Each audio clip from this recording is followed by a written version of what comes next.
There was an article I was reading. There was a father who was reminded by one of his adult daughters about a phrase that he used to tell them every time they left the house, whether it was for a sleepover somewhere when they were younger, or if they were going on maybe a several-day trip, a church trip or something like that, or as they got older and when they left the house and began to live on their own. This one phrase that this father used to tell his daughters kind of resonated with them. He didn't even know that he said it until she reminded him of it. And he didn't even know the impact that it would make on them. And this one phrase that he would tell his daughters every time they left the house is this: remember who you belong to. I used to tell my kids that. I heard it somewhere along the way. You used to say, you behave, and things like that. But then I heard someone say, remember whose you are. Remember whose you are. Remember who you belong to. So that's what I want us to look at today in this book of 1 Thessalonians. Remember who you belong to. In fact, I titled the message, Live Like People Who Belong to God. Live like people who belong to God. Remember whose you are. Live in such a way that your life reflects a relationship of trust in God, who lives his life through you, who lives his life in you.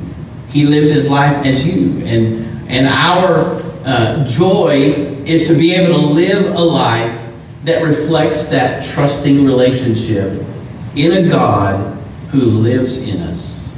Remember whose you are.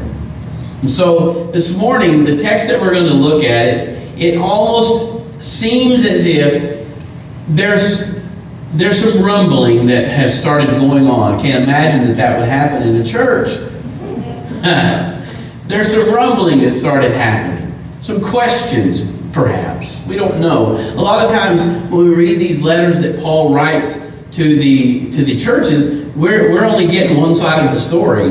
And so we have to sort of maybe read between the lines and sort of see if we can imply maybe what he's addressing, because we don't get the other side. And so there may have been some questions that had arisen after this church had been established, as you can imagine. And so remember that Paul and his companions had been in Thessalonica. They had been treated horribly by those who were offended by what they were preaching and ran them out of town.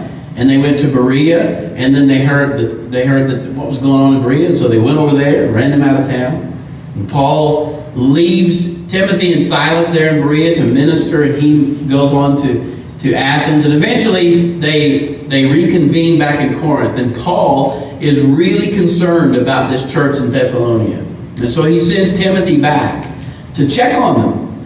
And Timothy has come back to report about what he found there in Thessalonica. And so Paul is writing this letter back to them. This is what we get in 1 Thessalonians. He's writing this letter back to them after the report Timothy had brought back to him. So he's probably addressing some questions that Timothy may have brought back from the church.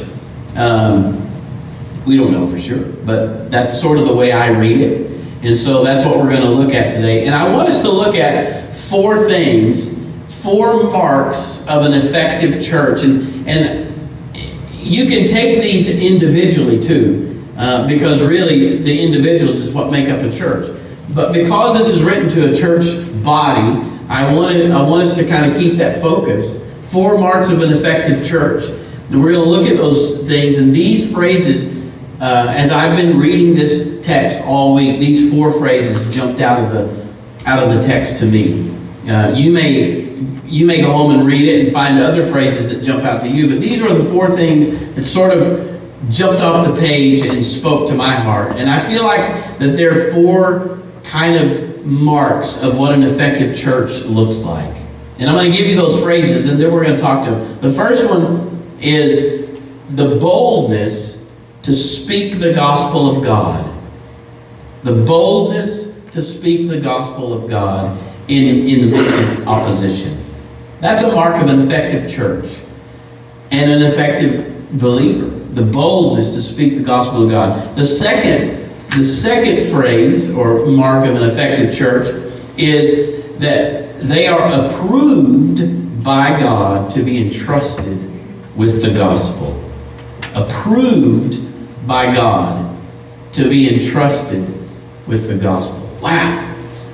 That's a mouthful right there. The third phrase that jumped out at me, the thing that I think is an effective marker of a church that's an effective in a community, is that they have a fond affection for those that they minister to. A fond affection for those they minister to. And then the last phrase, and I'll give these to you again as you go through. I see you're taking notes, and so I want to make sure you get them. The last phrase that jumped out at me, an effective church is a church who walks worthy of the God who called them. They live in a way that reflects a life of trust in God. So let's look together 1 Thessalonians chapter 2. We're going to be reading verses 1 through 12. 1 Thessalonians chapter 2, verses 1 through 12. And Paul writes, "For you yourselves know, brothers, that our coming to you was not in vain, but after we had suffered and been mistreated in Philippi, as you know, we had the boldness in God to speak to you the gospel of God amid much opposition. For our exhortation does not come from error or impurity or by way of deceit, but just as we've been approved by God to be entrusted with the gospel, so we speak. Not as pleasing men, but God who examines our hearts. For we never came with flattering speech, as you know, nor with a pretext for greed. God is witness to that. Nor did we seek glory from men, either from you or from others. Even though as apostles of Christ, we might have asserted our authority, but we proved to be gentle among you, as a nursing mother tenderly cares for her own children, having so fond an affection for you, we were well pleased to impart to you not only the gospel of God, but impart to you also our own lives, because you had become very dear to us. For you recall, brothers, our labor and our hardship, how working night and day, so as not to become a burden to any of you, we proclaimed to you the gospel of God. You are witnesses, and so is God, how devoutly and uprightly and blamelessly we behaved toward you believers, just as you know how we were exhorting, encouraging, imploring each of you as a father would his own children, so that you would walk in a manner worthy of the God who calls you into his own kingdom and glory. Did you hear how many times the phrase gospel of God was said by Paul? I didn't count them, but as I was reading, I heard that phrase over and over and over. Kind of a theme, I think, in this text.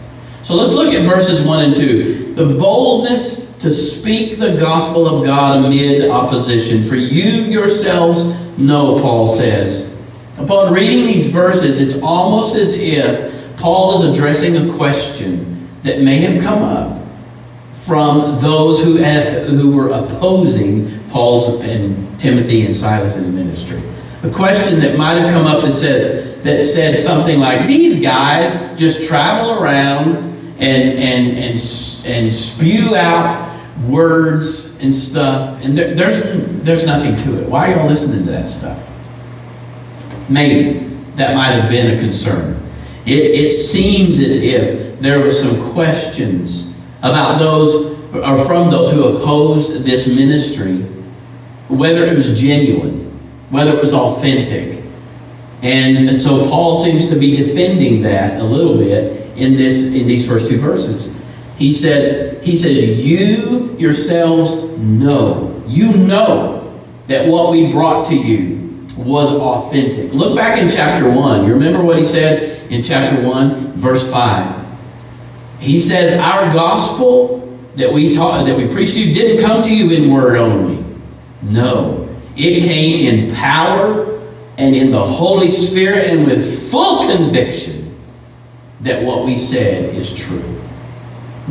These people that were opposing this ministry were questioning what was going on. And Paul says, you, Thessalonian church, you know yourselves that what we brought to you was genuine and authentic because it was credible and validated by the power of the Holy Spirit and by the conviction that we had that God would accomplish what he said he would do through this gospel. That's what he's saying here. He says to the church, you have firsthand knowledge of what happened. And he says they suffered already. Having already suffered, that word suffer means that they experienced pain. Their suffering was more than just mental distress and emotional distress. They were beaten. They suffered painful suffering and distress. We suffered, and they had been mistreated. That word in the Greek has the idea of threats that were made against them. They were abused for preaching the gospel of God to these people. And he says, you know that after we suffered and were treated so poorly and abused and threatened in Philippi, we still had the boldness in our God to preach to you this good news. I want you to see what happened to them. Look back in chapter 16 of Acts. Sometimes we read these letters that Paul writes, and if we don't have the full context, we miss out on what he's talking about. But I want you to see it. Acts chapter 16, verse 11. Acts chapter 16 in verse 11. And Paul says, so putting out to sea from Troas, we ran a straight course to Samothrace, and on the following day to Neapolis, and from there to Philippi, which is a leading city in the district of Macedonia, a Roman colony, and we were staying in the city for some days. And on the Sabbath day, we went outside of the gate to a riverside where we were supposing there would be a place of prayer. And we sat down and we began speaking to the women who had assembled. A woman named Lydia from the city of Thyatira, a seller of purple fabrics, a worshiper of God, was listening, and the Lord opened her heart to respond to the things spoken by Paul. And when she and her household had been baptized, she urged us, saying, if you've judged me to be faithful to the Lord, come into my house and stay. And she prevailed upon us. It happened that as they were going to the place of prayer, a slave girl, having a spirit of divination, met us, who was bringing her masters much profit by fortune-telling. And following after Paul and us, she kept crying out, saying, these men are bondservants of the Most High God, who are proclaiming to you the way of salvation. She continued doing this for many days, but Paul was greatly annoyed. And he turned to her and said, Spirit, I command you in the name of Jesus to come out of her. And it came out that very moment. But when her masters saw that their hope of profit was gone, they seized Paul and Silas and dragged them into the marketplace before the authorities. And when they had brought them to the chief magistrates, they said, these men are throwing our city into confusion, being Jews, and are proclaiming customs which is not lawful for us to accept or observe, being Romans. The crowd rose up together against them, and the chief magistrates tore their robes off them and proceeded to order them to be beaten with rods. And when they had struck them with many blows, they threw them into prison, commanding the jailer to guard them securely. And he, having received such a command, threw them into the inner prison and fastened their feet in the stocks. But about midnight, Paul and Silas were praying and singing hymns of praise to God.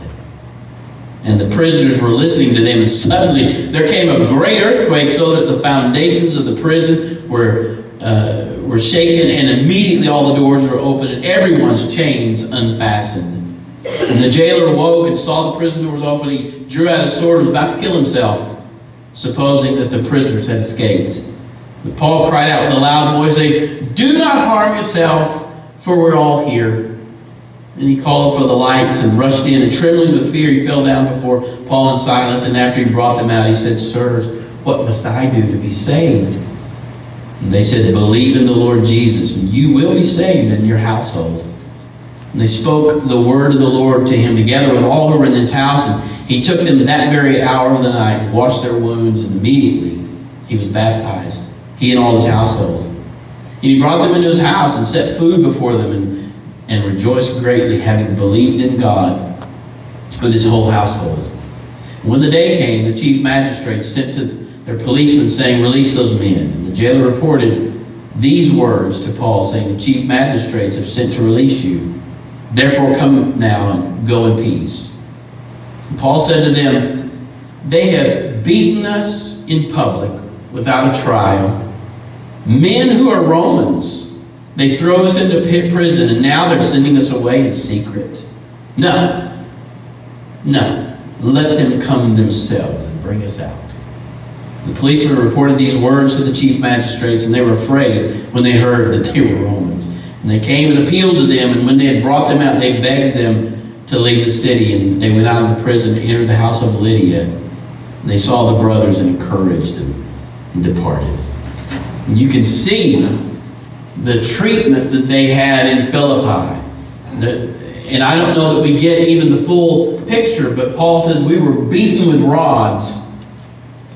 They suffered, they were abused, and they were ill-treated for the message of the gospel of God. And yet, they come to Thessalonica, and there they experienced more opposition and more mistreatment. And in the midst of that, Paul says, we had the boldness of God to preach the gospel to you. They were not afraid. Paul says, you know yourselves that in spite of all the opposition, we had boldness. They had full confidence and no fear whatsoever to speak the gospel. Listen, people who belong to God live in a way that they know they have boldness. You don't have to muster up the boldness. You don't have to go, well, you don't have to do that. It's in you already. God planted a boldness in us, whether we realize it or not. It's there. And we don't have to conjure it up and figure it out. We know. You know what we have to do? Believe. Just believe. Trust that God has planted a boldness in us, Emmanuel Baptist Church. People who live like they belong to God know there's a boldness when we preach the word, God will do mighty things. We know that. That's a mark of an effective church, is to speak up without fear, with confidence, the good news of Jesus Christ. You have the boldness resident in you right now. Be confident. Believe it. Speak. Don't be afraid. I mean, think about it. You might go, well, I don't know, where I work or whatever. You might say that. Somebody may say this, somebody may say that. You belong to God. You're His.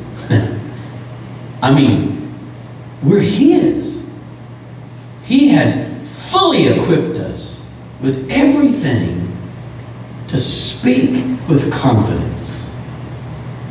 And that's my prayer, that as we go out from this place into the community, that you'll know you have the right to speak confidently because you belong to God. Secondly, Well, actually, let me say this. One commentary that I read says this. The greatest fear that most of us face when trying to decide if I'm going to share the good news or not is the fear of rejection. Well, what if they reject me? The fear of not being accepted too often imprisons us in silence, this commentary says. We might distort the gospel, telling people what they want to hear in order to get a positive response. But our evangelism must be bold in sharing the story. At the same time, we can proclaim the gospel with complete confidence in its power and its validity. Remember we said last week, Paul wrote to the Romans, I'm not ashamed of the gospel, for it is the power of God to everyone who believes, to the Jew first and also to the Greek. It's not of human origin. It's not something that was developed by men and women. It's not some religious thing. It is God's plan for human salvation. It's God's way of bringing people into a relationship with Himself. And we can trust this gospel to change human lives. We can trust it. Secondly, Paul says we are approved by God to be entrusted with the gospel for our exhortation. That word means appeal. Our appeal to you doesn't come from error or impurity or by way of deceit. Paul says there may have been some concern about his motivation. Hey, this guy that came to preach to you, this Paul and Silas and Timothy, what was their motive? You know what happened in Philippi. They preached this message, and this slave girl who was making her masters a lot of money all of a sudden quit doing that. What's their motive? Oh, they just wanted more money. They just wanted this. What's their motive? So Paul may be writing back to the Thessalonians and says, you yourselves know. You know what our motives were. We didn't come to you with error or deceit. We weren't trying to trick you. You know this.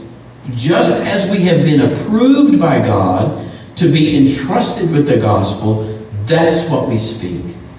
Not as pleasing men, but God who examines hearts. We never came with flattery of speech, and we didn't come with pretext of greed. We didn't come to make money off of you. You know that. God's witness of that. We didn't seek glory from you or anybody else. But we were apostles, and as apostles, we could have asserted our authority. We could have made demands upon you. We'd had every right to do that, Paul says, but we didn't do that. We didn't do that. The mark of an effective church is to know that you are approved. You're approved by God Himself to be entrusted with the gospel. He's approved. He's tried it. You're tried and true. He's approved you. He's approved this church to go out and to be entrusted with this most precious message that we have to share. And Paul's appeal to those doesn't come from using lies. He didn't have to lie about what he was saying. That's what error means, or untruths. He doesn't come, he says, I'm not wandering from the path of truth. It's not from impurity. No, I have a pure heart. And there's no twisted thoughts in what I'm sharing. We didn't come to try to trick you. You know that. We've been tried and tested, and we've been approved by God, and that's what we speak. We've been put in the care of. I was thinking about that word entrusted. There's a lot of a lot of things that we've been entrusted with. As parents, we've been entrusted with our children to raise them to be responsible citizens. As teachers, we've been entrusted with other people's children to make sure that they learn academically, but also they learn procedures and how to be a responsible, effective, contributing member of society. We've been entrusted with certain things, and things that are precious, and we protect those things that are precious. What we do to I was imagining a precious jewel or or a precious memento that was passed down or whatever. And we do things that we're entrusted with that, and we're careful, and we've been put to be responsible for that, to take care of it. And that's what Paul is saying here. He said, we've been tried and tested and approved by God, and He has put us in the care of this great message. It's the good news, and we're entrusted with that. And he says, well, actually, Timothy says in 2 Timothy, remember what he said? Be diligent to present yourself approved by God as a workman. Doesn't need to be ashamed. Accurately handling the word of truth. That we've been entrusted with this truth. And Paul says, you can know that when we came to you, it wasn't to trick you. There's no sleight of hand going on here. It's not in the error. It's not impure. He's saying that this is so precious to him. He's entrusted to present it in such a way that people believe. In Galatians 2, chapter 2, verse 7, Paul says, seeing that I had been entrusted with the gospel. 2 Timothy 1:14, he says, guard through the Holy Spirit who dwells in us the treasure which has been entrusted to you. The treasure which has been entrusted to you. 2 Timothy 1:12. You'll recognize this because we sing this hymn sometimes. Timothy says, for this reason, I also suffer these things, but I'm not ashamed. For I know whom I've believed, and am convinced that He is able to guard that which I have entrusted to Him against that day. We've entrusted ourselves to God, and we're a precious treasure to Him. And He's entrusted to us a precious treasure. And Paul says, we've been approved by God. And they weren't concerned about pleasing anybody. They weren't concerned about anything else but pleasing God. And so you might say, well, I've lived in such a way, I'm sure I'm not pleasing to the Lord. Let me tell you something. You know what pleases God? One thing only pleases God, and that is faith. Hebrews 11:6.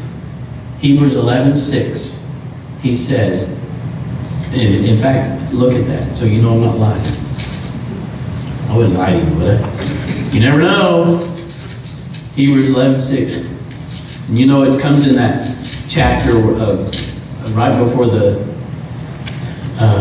or that chapter that says that faith is the assurance of things hoped for, the evidence of things not seen. Look at verse 6. Without faith, it's impossible to please Him.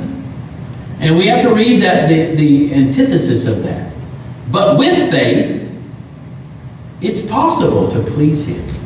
I remember years ago, when I was in San Antonio, man, I was struggling. I was in music ministry, and I was, a leader, and I was struggling. I was struggling in my walk with the Lord, and a lot of Sundays I stood up in the pulpit just going through the motions.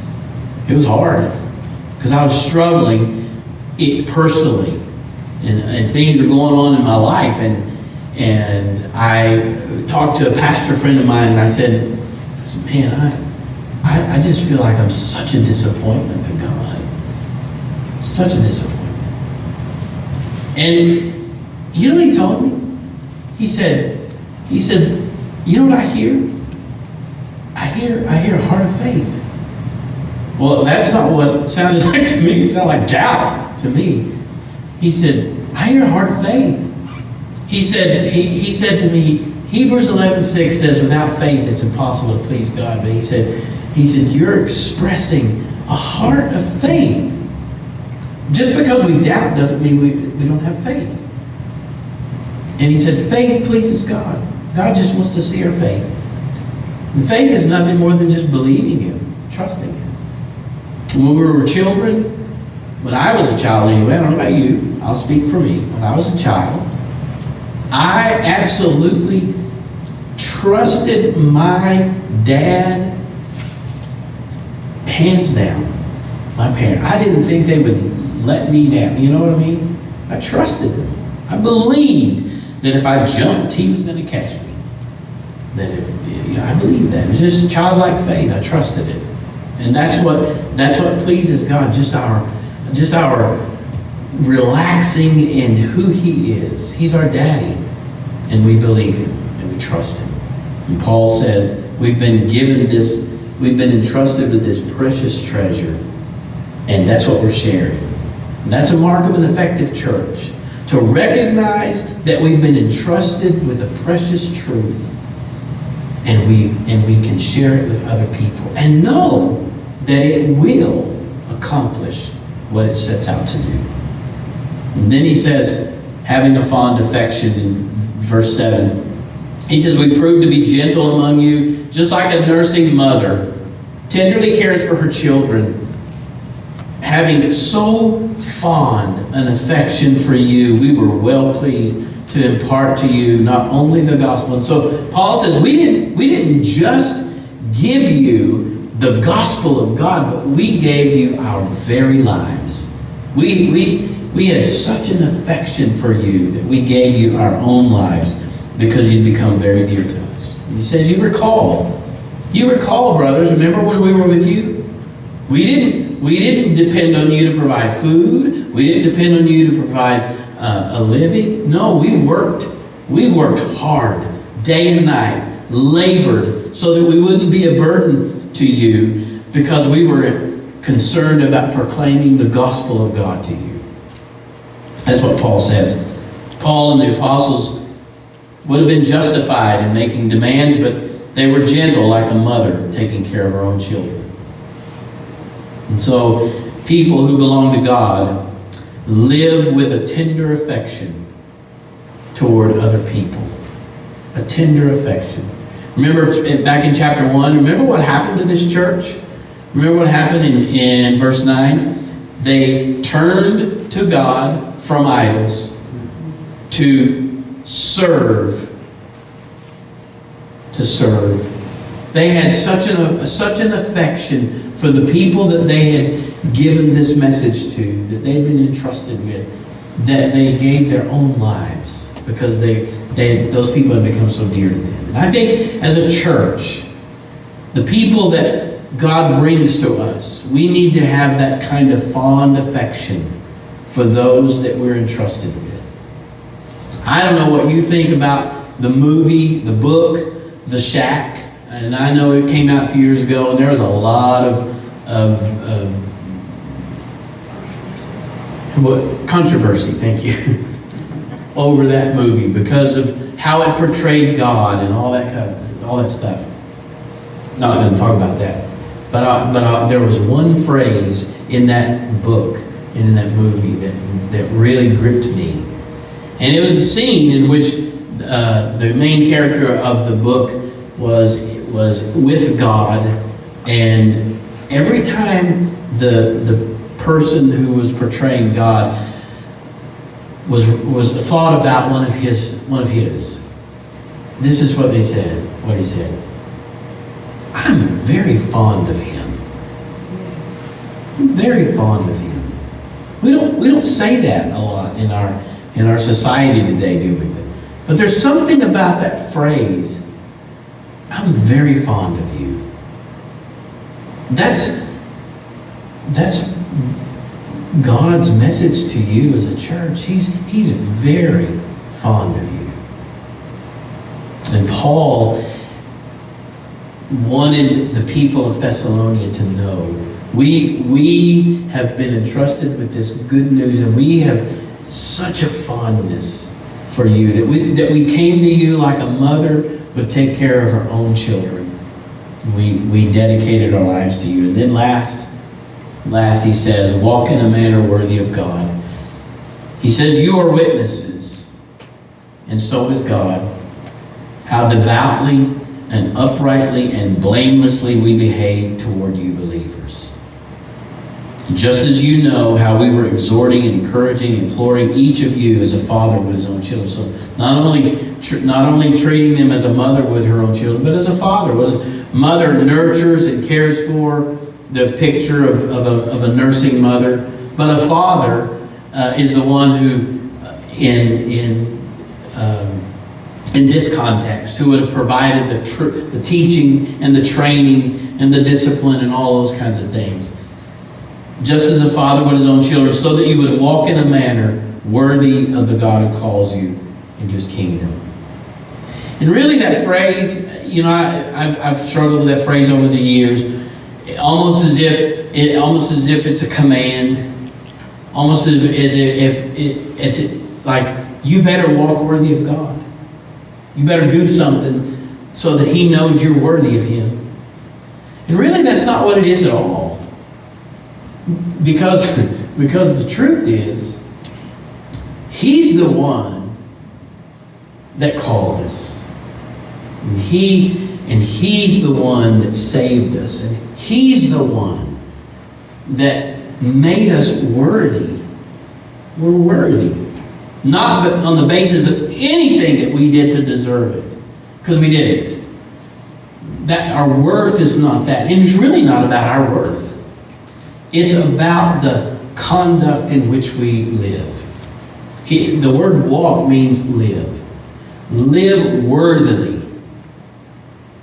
Live worthily. And so what that means to us is, first of all, recognize that you already belong to the God of the universe. So live like you belong to him.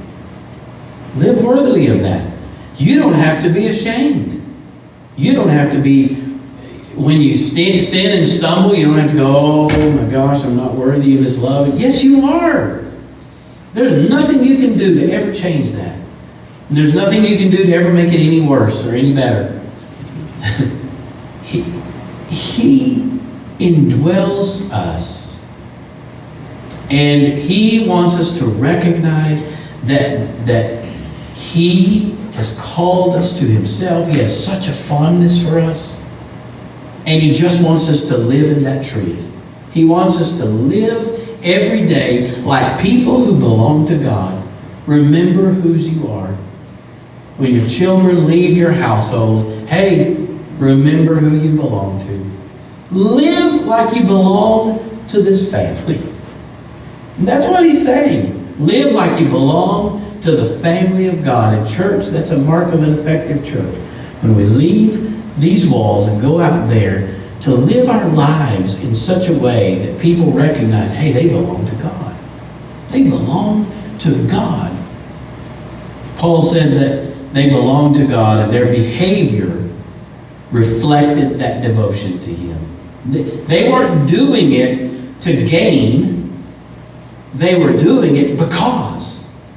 They were living their life not to gain his approval. They were living life as if they belonged to God because they belonged to God.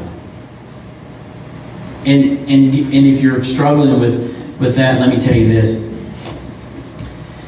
Jesus already lives his life in you anyway. And he's going to live his life through you. He just wants you to get out of the way and let him do it. Live like you belong to him.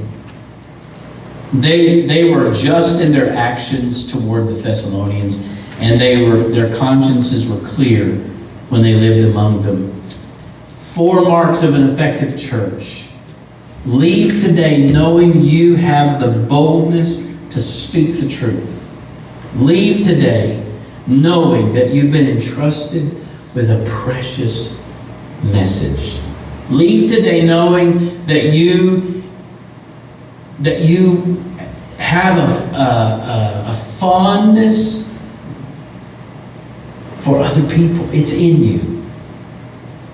And we live our lives in such a way that reflects the relationship that we have with the God of the universe.